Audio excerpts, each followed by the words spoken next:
Bienvenue sur cette vidéo consacrée à la taxe sur la valeur ajoutée. Nous allons nous intéresser à la définition de la TVA et les différents taux. Je vous rappelle ma première vidéo consacrée à la TVA qui s'intitule La TVA pour les nuls que vous pouvez retrouver sur ma chaîne YouTube. Tout d'abord, pour définir la TVA, qu'est-ce que c'est? C'est un impôt indirect qui est récupéré par les entreprises et ensuite reversé à l'État. C'est le consommateur final qui paye cette TVA. Elle est en général sur de nombreux produits. Il y a peu d'exceptions sur lesquelles il n'y a pas de TVA. Rappelons que pour l'entreprise, la TVA n'est ni une charge ni un produit, que simplement elle reverse à l'État cette TVA.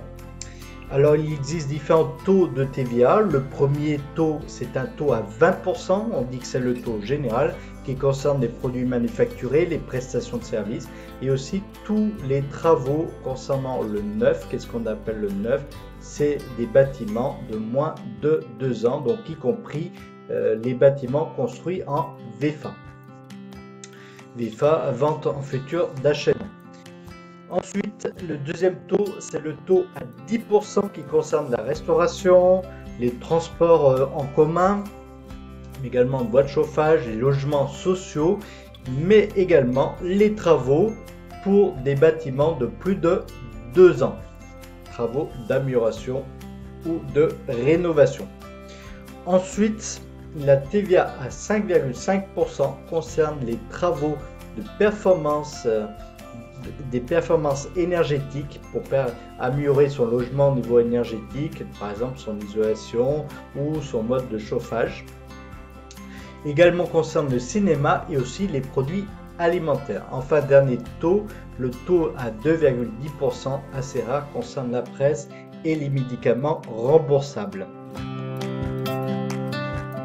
Nous allons voir un exercice d'application. Nous nous retrouvons pour l'exercice d'application concernant les taux de TVA. Donc il y a différentes situations. Première situation, une maison individuelle de moins de 2 ans à usage d'habitation. Travaux de plomberie. Donc le taux de TVA est à 20%. Pourquoi? Parce que c'est des travaux qui ont lieu sur une habitation neuve parce qu'elle a moins de 2 ans. Rénovation énergétique effectuée par une entreprise non reconnue RGE. Le taux de TVA est à 10%. Il ne peut pas bénéficier du taux réduit à 5,5% parce que l'entreprise n'est pas reconnue RGE.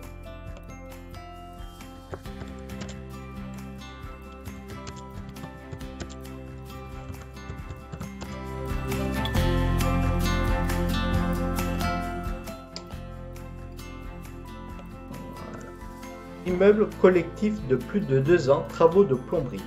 Donc là, la TVA est à 10%. Rénovation énergétique d'une maison individuelle de plus de 2 ans, installation de pompe à chaleur. Donc si on considère que l'entreprise est RGE, le taux de TVA sera 5,5%. Rénovation complète d'une maison à plus de la moitié du gros œuvre. Donc là, le taux de TVA est à 20%. Pourquoi? Parce que l'État considère qu'on rénove une maison et qu'elle est quasiment redevenue comme neuve.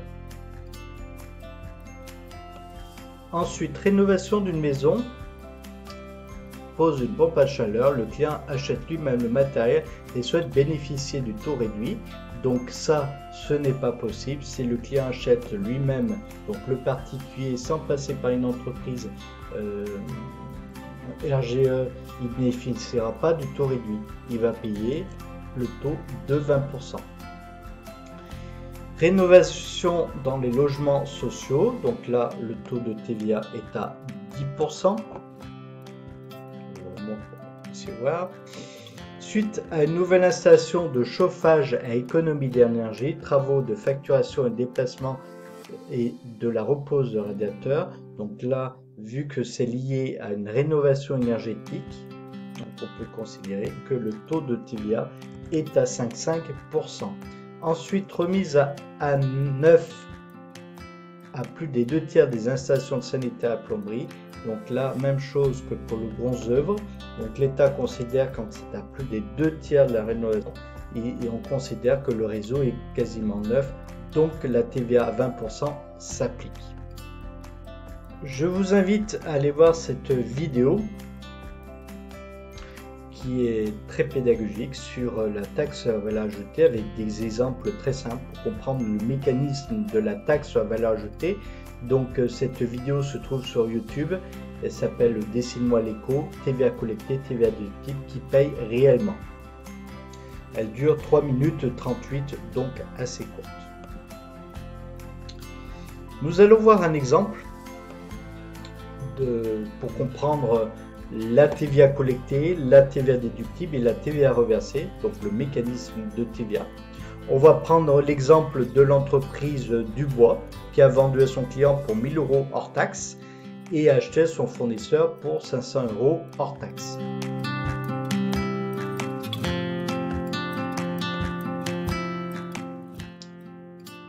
Donc tout d'abord, qu'est-ce que la TVA collectée?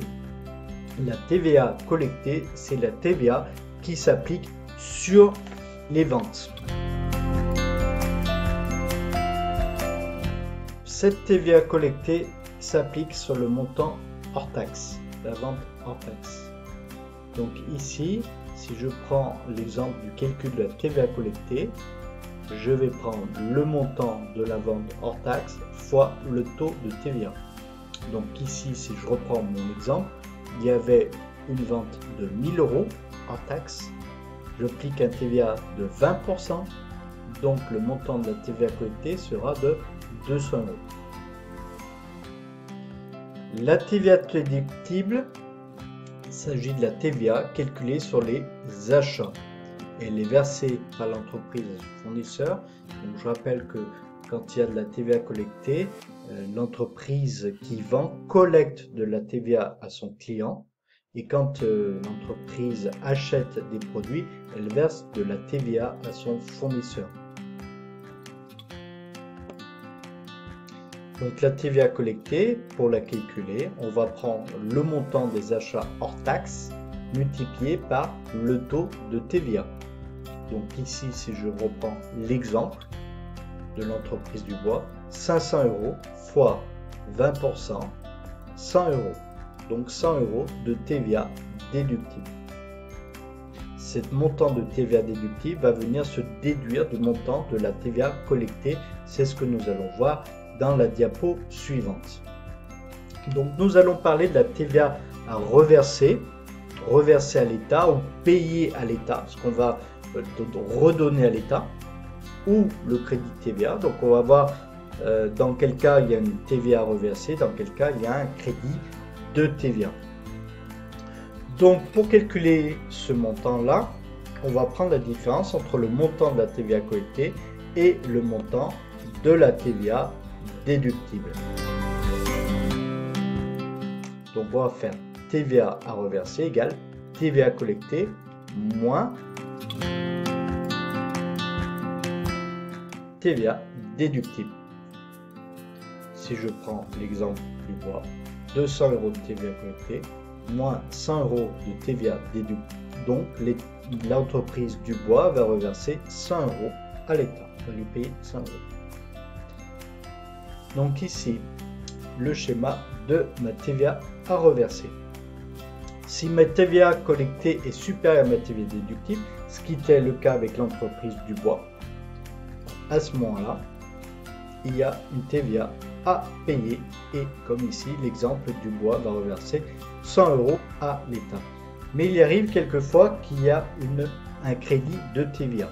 Donc dans quel cas, par exemple, si la TVA collectée est inférieure à la TVA déductible, ça arrive rarement, mais ça arrive par exemple lorsqu'on fait un investissement, on achète un véhicule, un bâtiment ou une machine, à ce moment-là, un montant de TVA déductible assez important et donc cela devient supérieur à la TVA collectée. Donc à ce moment-là, qu'est-ce qui va se passer?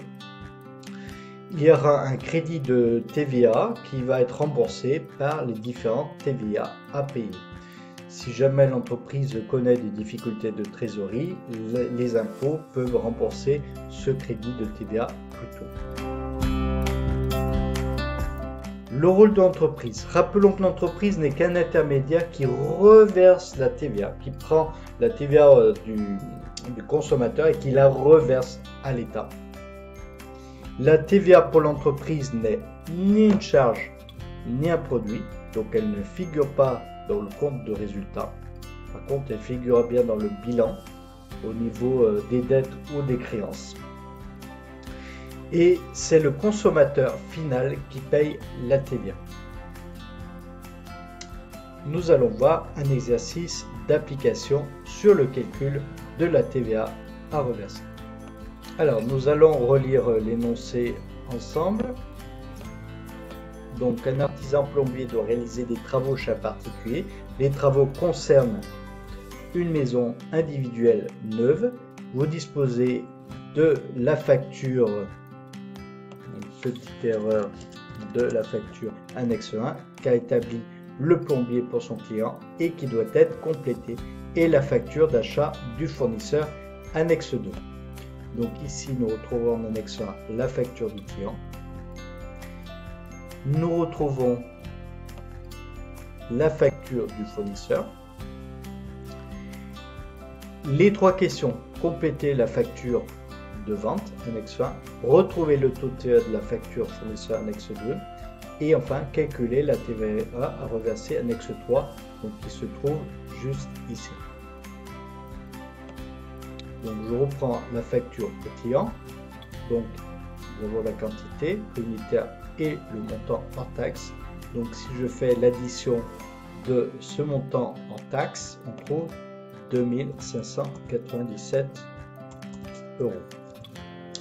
Donc ici la question c'est quel taux de TVA va s'appliquer à cette facture.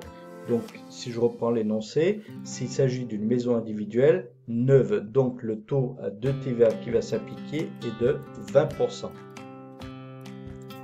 Donc pour appliquer ce taux de TVA, «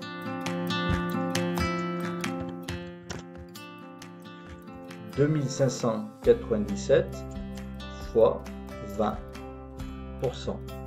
Et donc je vais trouver 519,40. Donc que je mets ici. Le montant TTC, donc ça va être le montant hors taxe plus le montant de la TVA, donc qui est de 3116,40. Donc l'addition du hors taxe plus le montant de la TVA. Ici, ma facture de fournisseur, donc je veux retrouver le taux de TVA. Pour retrouver le taux de TVA,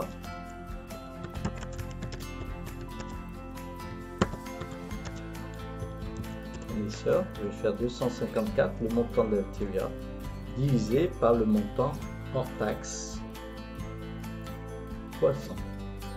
Donc je trouve 20%, ce qui est logique puisque cette facture concerne aussi la maison neuve, donc la TVA à 20% va s'impliquer.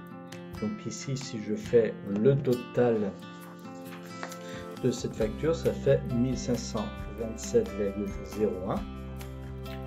Je vais maintenant calculer la TVA reversée suite à cette opération. Donc 519,40 de TVA collectée sur ma facture client.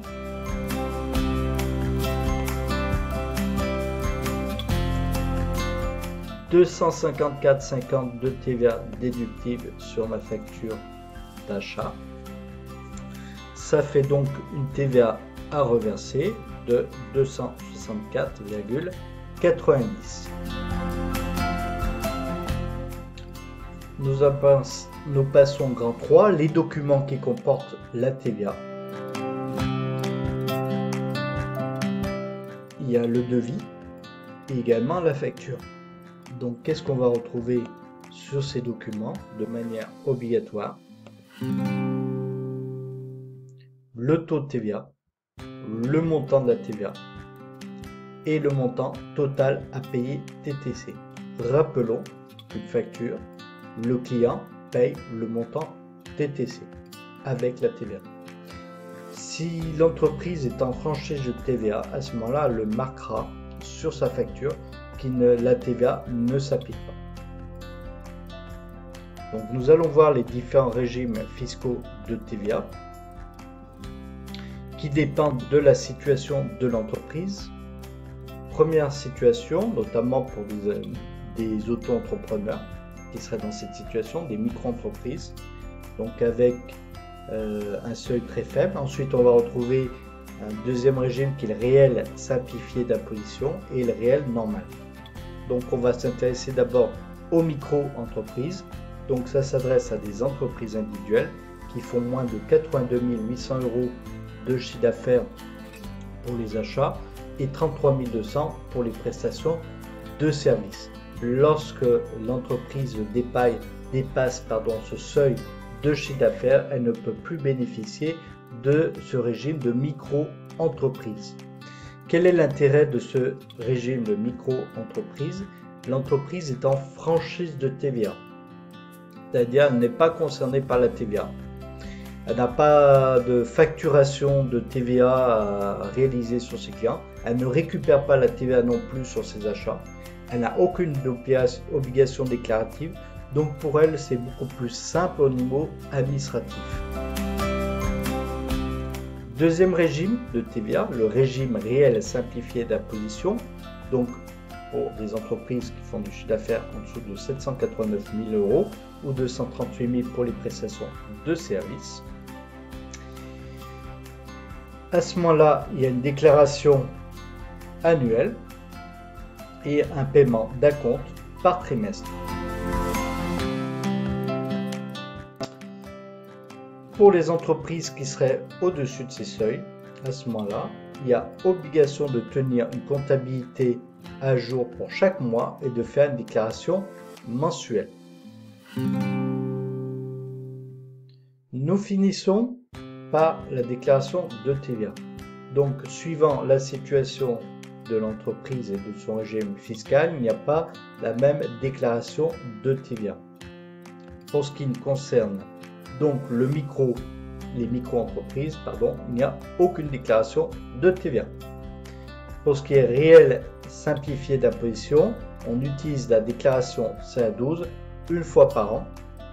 Et ce qui concerne le réel normal, on utilise la déclaration CA3, donc je vous ai mis les liens sur le document, et on va la réaliser chaque mois.